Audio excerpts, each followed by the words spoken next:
La vérité, François Mattei, c'est celle que vous évoquez, celle de la France-Afrique. Vous évoquez les trois piliers de ce système France-Afrique, à savoir la maîtrise du franc CFA par Paris, la présence de l'armée française dans ces pays africains et le choix des chefs d'État africains. Alors j'aimerais dans un premier temps qu'on revienne sur le franc CFA.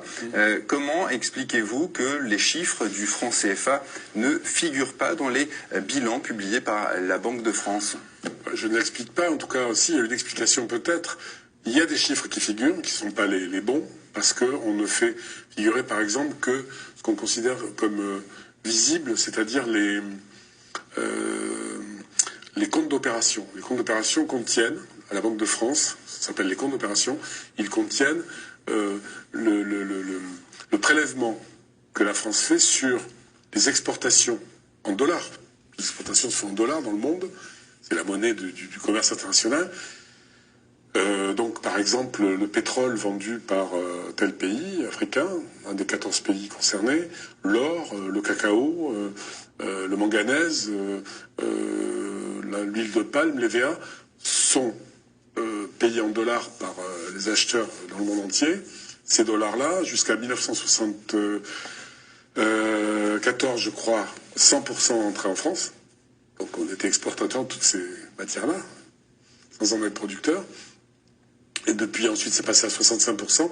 Aujourd'hui, c'est la moitié, 50%, qui entre dans les caisses de la Banque de France et surtout dans les comptes du budget de la France. Ce qui est particulier, c'est ça. Même au temps de la zone sterling, chez les Anglais, ça existait chez les Anglais. Ils ont arrêté tout ça, il y a longtemps.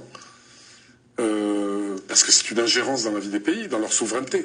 La monnaie, c'est la souveraineté. Oui, les anciennes colonies anglaises ont des monnaies nationales. Oui, nationales. Et même au temps de la sterling, c'était déposé à la Banque d'Angleterre, certes, mais ils pouvaient récupérer leur argent à tout moment. Ça n'était pas intégré au budget britannique.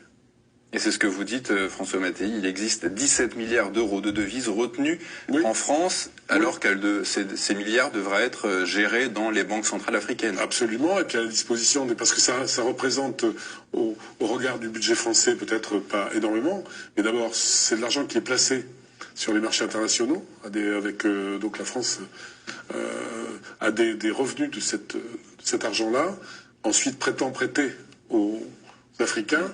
Mais je vais vous dire en 2 mots, c'est très simple. Vous avez des comptes d'opération de tous les pays africains, 14 pays. Quand la Côte d'Ivoire, il y a des pays qui sont toujours en positif sur leurs comptes. Il y en a qui sont toujours juste ou en négatif. Alors, on prend sur l'argent de ceux qui sont en positif et qu'on détient pour prêter à ceux qui sont négatifs. Donc on prête l'argent des Africains aux Africains.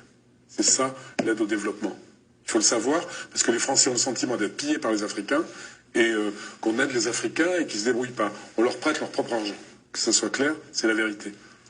Vous citez François Mattei d'ailleurs les propos, pour rester 2 secondes sur le sujet, les propos d'un ancien directeur d'une banque centrale africaine. Il déclare: la France est un nain économique en Europe sans la maîtrise de ce franc CFA. Donc c'est assez parlant. C'est assez parlant et c'est sans doute vrai, parce que il faut rappeler que le franc CFA était, on va pas remonter à la création du franc CFA, au début, on a indemnisé les gens qui avaient des esclaves dans les colonies. On leur a donné de l'argent. Et avec ça, on a fondé une banque à Dakar. Et de cette banque est sorti le franc CFA. Donc quand même, l'origine du franc CFA est assez particulière. C'est d'ailleurs le franc des colonies françaises d'Afrique, CFA. Bon, après, on a dit de la communauté financière africaine, parce que c'est aussi beaucoup plus joli, avec les sémantiques compte en politique. Mais en tout cas, De Gaulle, lui, il a maintenu ces choses-là. Pourquoi? Parce qu'après la guerre, la France était exsangue, après l'occupation allemande. Elle était exsangue.